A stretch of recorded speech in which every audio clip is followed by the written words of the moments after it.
Bienvenue tout le monde à la première édition de mon podcast, une exclusivité Patreon. Bon, au moment de l'enregistrement, j'ai pas encore trouvé de titre, là, mais disons, bienvenue à mon podcast qui s'intitule... Parle bandé. Bon, une chance que j'ai fini par trouver le nom en faisant le montage.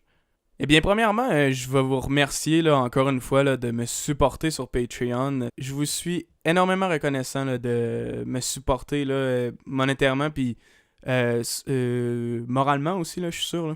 Si on serait tous les deux dans la même pièce, là, vous me donneriez une tape dans le dos si je m'étouffais. Fait que c'est vraiment fucking smart. Fait que je vais commencer par donner un petit update là, en commençant le podcast. Eh bien, je suis vraiment content du premier mois Patreon là, parce que c'est quelque chose que je pensais à faire depuis un bout. Là. Ben, en fait, depuis que je sais que Patreon existe, je me posais la question, est-ce que je m'en fais un? Parce que dans ma tête, ça a tout le temps été comme Patreon, c'est le dernier recours. Si t'es vraiment dans la merde, tu te crées un Patreon. Mais j'ai réalisé que si tu peux le faire, fais-le, tu sais. J'ai aimé écrire les compliments pour les gens sur ma page Facebook, ça c'était drôle. J'ai aimé dessiner les portraits, ça c'est vraiment drôle. Il y en a qui se ressemblent vraiment beaucoup, là. Ceux-là qui se sont fait dessiner vont comprendre, là.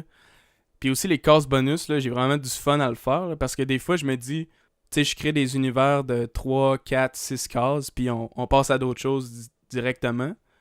Mais tu sais, là, ça me permet à comme repuncher une blague qui est déjà complète, t'sais. Fait que je trouve ça vraiment le fun à faire, c'est un bel exercice. À date, j'aime vraiment ça faire Patreon. Puis aussi, là, il y en a qui le savent. Et là, je suis comme en pleine préparation de déménagement. Ça fait 2 ans que je suis revenu à Baie-Comeau, là. J'étais aux études à Jonquière, puis là, je suis revenu à Baie-Comeau. Puis, ben récemment, j'ai été accepté à l'École nationale de l'humour, ce qui est quand même vraiment cool. Fait que là, je me prépare à déménager à Montréal en août. Puis habiter là pendant 2 ans.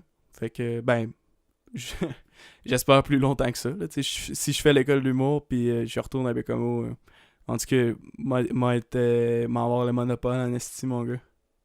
Fait que c'est ça devrait être le dernier podcast enregistré chez mes parents. Là. J'ai aimé mon mois de Patreon, puis je déménage à Montréal. J'aurais pu dire ça, mais j'ai pris plus longtemps à le dire.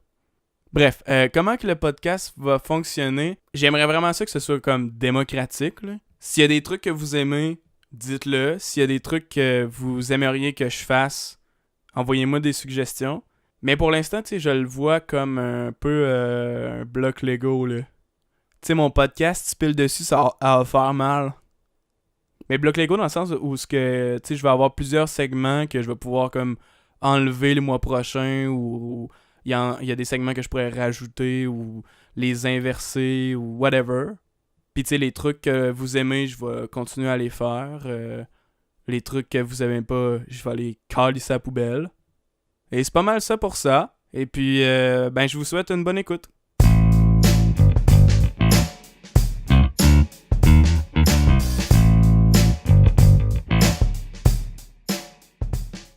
J'ai fait un appel à tous sur Patreon. Je vous ai demandé de me poser des questions. Des questions qui avaient rapport à mes BD ou qui avaient rapport à fuck all à mes BD. Puis, tu sais, je veux dire, c'est pas mal ça les deux catégories. Là. Soit que ça a rapport à mes BD, puis n'importe quoi d'autre, ça n'a pas rapport. Et puis, je vais essayer du meilleur de mes capacités petit homme putting down bow when myself a man you. Tu sais, à la radio, il y a pas beaucoup de monde qui font ça, là. Tu sais, je veux dire, le monde s'enfarge dans leurs mots, puis ils font excusez. Puis là, ils recommencent. J'aimerais ça voir plus ça plus souvent dans la radio traditionnelle, là. Tu t'enfarges dans un mot, puis là, tu pars dans un ska. Boom pendant une couple de minutes. Mais bon. Tout ça pour dire que je vais essayer de répondre à vos questions.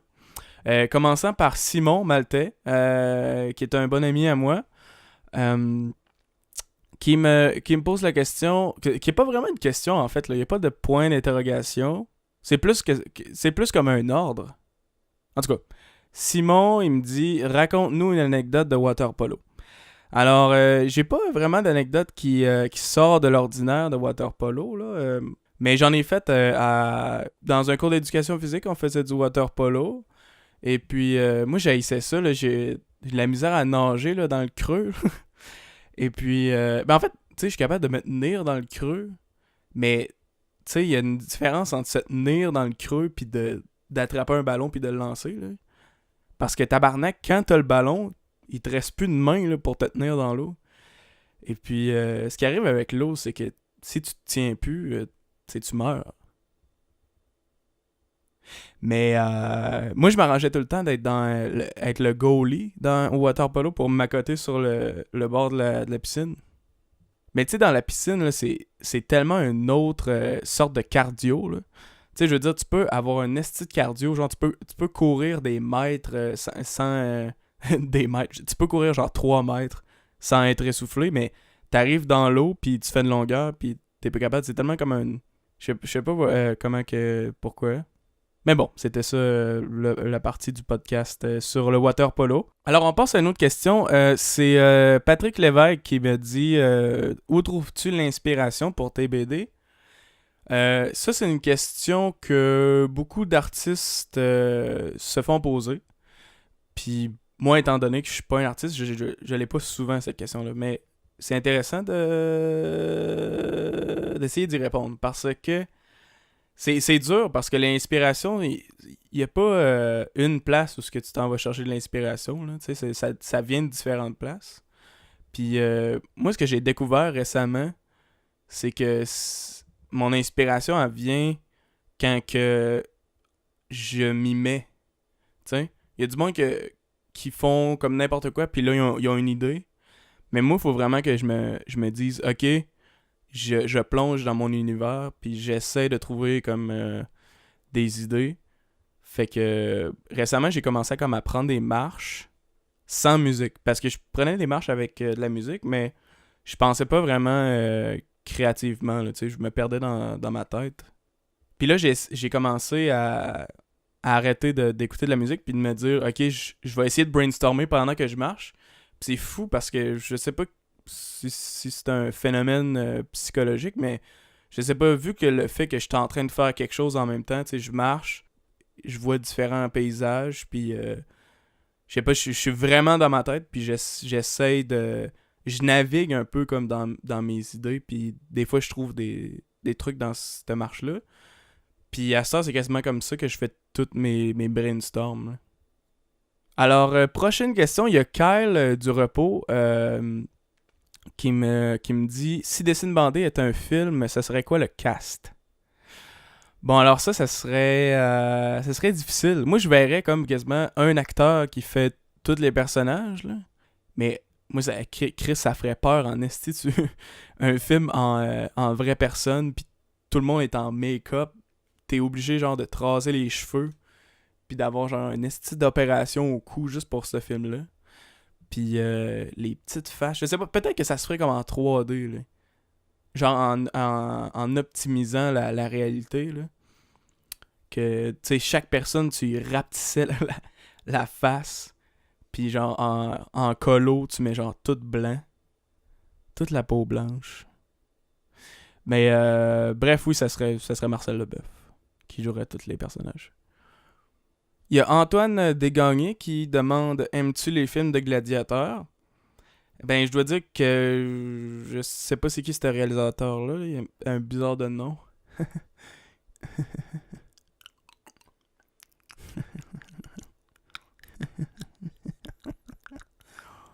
Alors voilà. Il y a Simon Maltais encore qui a une question qui dit dans 3 ans, 5 ans, comment tu vois l'évolution de Dessine Bandé? Ben, premièrement, j'en ai aucune calice d'idée. Là. Ben, j'essaie de vivre comme au jour le jour ou à la semaine. Je sais pas comment tu dis ça. Mais je sais pas trop, je pense que... Tu sais, mettons, parce que ça existe pas beaucoup des webcomics au Québec. Mais tu sais, si je me fie là, aux webcomics que je suis à l'international ou américain, tu sais, il y en a qui datent là, depuis peut-être 2011-2012, puis il y en a qui datent encore plus vieux que ça. Puis tu sais, ça roule encore, puis je veux dire, moi, si j'ai encore du temps à mettre là-dessus, je vais le faire, parce que je trouve ça le fun que j'aille une audience pour pouvoir comme expérimenter des trucs, là. Mais c'est sûr que je me vois pas faire ça toute ma vie non plus, là. Tu sais, je pense qu'il y a une date limite. Fait que, tu sais, je pense pas que je vais jamais comme laisser tomber Dessin Modé ou à jamais, là. Tu sais, je pense que même si j'arrête, je vais continuer une fois de temps en temps d'en faire. Et finalement, il y a Guillaume Simard qui me demande parmi toutes les BD que t'as fait, c'est lesquelles t'as préférées? Ben, il y en a une qui est quand même une récente là, que j'aime bien. Là. Celle-là du sans-abri avec les pancartes. Là. Puis en plus, il y a une histoire avec cette BD-là. D'habitude, il n'y a pas d'histoire. Tu sais, quand quelqu'un me dit « Ah, ça vient de où ça? » Je dis ah, « J'ai pris une marche. » Pensez à ça. Mais celle-là, ça vient de... J'étais allé à Québec là, faire genre un show d'impro. Ça s'appelle Adsuma. Puis dans le fond, c'est comme une troupe d'improvisation qui font des impros par rapport à ce que l'invité apporte. Puis vu que moi, c'était comme je fais du dessin, ben je faisais des dessins live avec une caméra sur le top. Puis je faisais des dessins, puis après ça, il fallait qu'ils improvisent comme une scène par rapport à ce dessin-là. Puis ça leur a tellement comme aidé, là, ce dessin-là, là, qui ont fait genre peut-être 5 impros qui étaient comme hallucinantes. Là. C'était calissement drôle. Mais dans le fond, tu sais, j'avais même pas de thème pour dessiner. C'est juste genre... Ils ont dit, OK, il y avait comme un band. Puis le band a comme parti la musique. Puis j'ai comme commencé à dessiner un sans-abri. Tu sais, c'était comme une musique genre triste. Puis là, je dessine un sans-abri. Puis là, je commence à dessiner une pancarte. C'est écrit « J'ai faim ». Puis avec plein de fautes dedans. Puis là, je commence à dessiner comme plein de pancartes, genre puis là, il y en a une que c'est comme j'ai des pancartes de même partout dans la ville, puis en tout cas, c'était vraiment absurde. Il faudrait que je le trouve, ce dessin-là, parce que c'était vraiment drôle. Puis, ouais, c'était vraiment cool comme expérience. Le monde a fait des estis d'impro de fou. Puis après ça, j'ai comme décidé d'essayer de le faire en BD en 4 cases. Puis je trouvais ça bien l'idée de comme le zoom out. Puis avec l'avion à la fin. Bref, ça c'est ma préférée à date.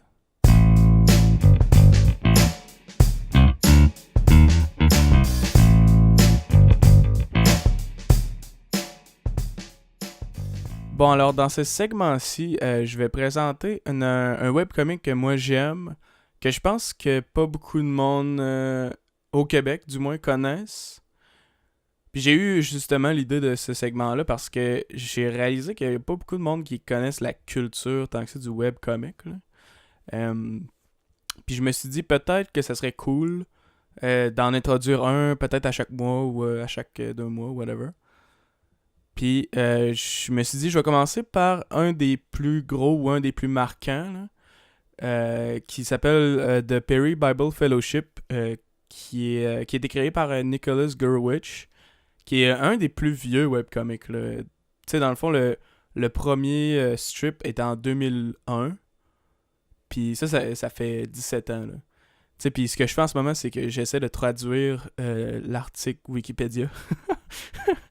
Et puis, ça, c'est ma recherche en ce moment. Et puis, tu sais, il a été publié dans dans un journal de l'université de Daily Orange. Puis, dans le fond, Nicolas Gurwitch, il étudie à Syracuse University en cinéma. Et puis, et voilà. J'ai fini de lire l'article Wikipédia. Mais moi, j'adore ce strip-là. Tu sais, c'est vraiment un strip qui est dark, qui fait comme de l'humour noir. Tu sais, il y a beaucoup de strips que c'est quand même... Tu sais, c'est basic, mais ça rentre dedans parce que c'est comme de l'humour noir. Tu sais, c'est comme... La surprise est comme encore plus frappante vu que c'est comme... Tu sais, je veux dire, il explore beaucoup la mortalité, puis le sexe des fois, puis en plus, ce qui est cool, c'est que il utilise beaucoup de différentes manières de dessiner. Tu sais, je veux dire, il y a des strips que c'est genre simple, genre des bonhommes presque allumettes. Puis il y en a d'autres que c'est genre un strip qui a peint sur un gros canevas avec de la couleur. Puis ce qui est cool, c'est que tu sais que c'est Perry Bible, tu sais. Genre, lui, il se permet de comme... Il se permet d'explorer comme la manière qu'il fait ses strips parce que il est rendu là, puis je trouve ça vraiment intéressant. Puis ce que je me suis dit, c'est que j'allais mettre de la musique, puis les gens qui écoutent le vidéo sur YouTube, ils vont pouvoir voir un slideshow de quelques de mes BD préférés de Perry Bible. Donc, voilà.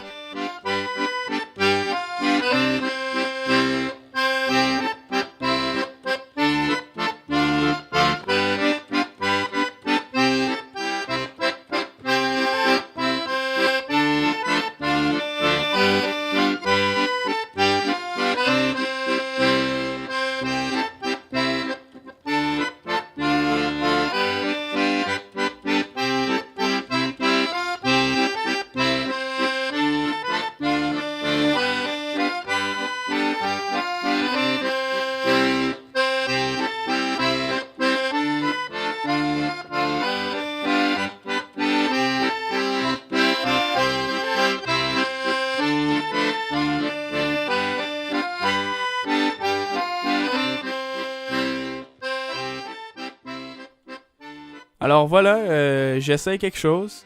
Je vais essayer d'appeler quelqu'un pour faire un prank call. En fait, moi, là, dans ma vie, j'ai jamais vraiment fait de prank call. Tu sais, j'avais pas d'amis qui étaient comme assez game pour faire ça, là. Puis même moi non plus, là, j'étais pas si game là, de le faire, là. Tu sais, un prank call, c'est que tu fais chier quelqu'un. Tu sais, ça existe pas comme un prank call que la personne le prend bien. Ben, je sais pas, peut-être.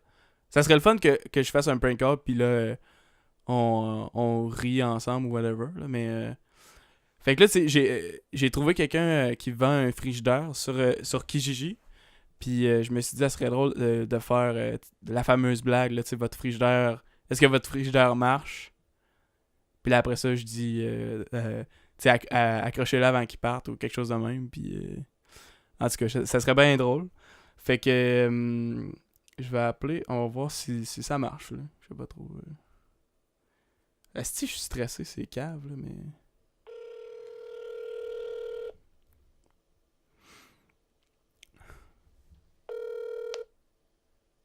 Oui, bonjour. Oui, allô?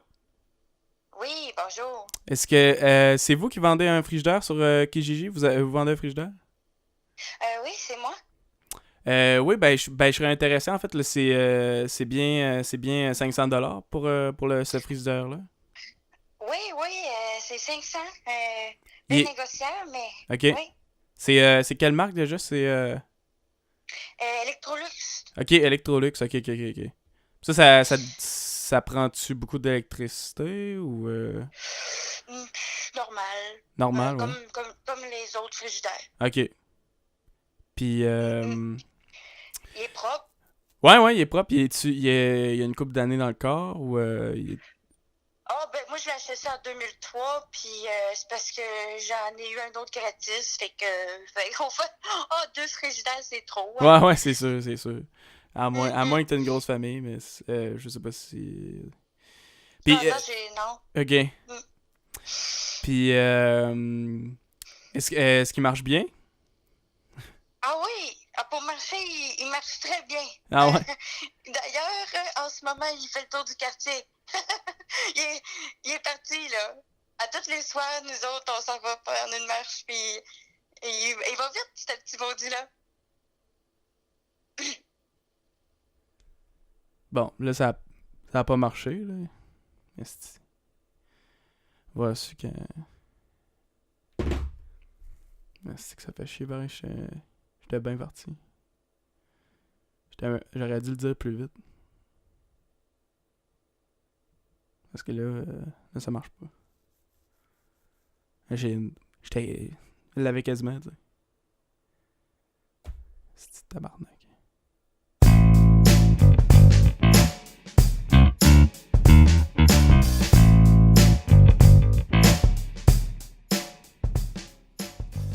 Merci énormément d'avoir écouté.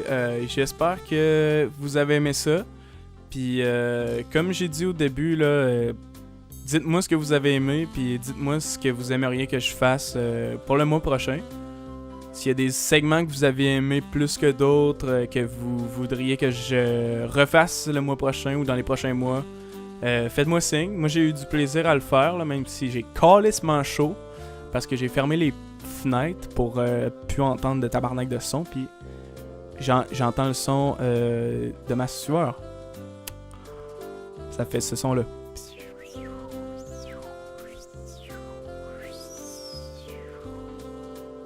Alors, fun fact à propos de moi, ma sueur fait du son.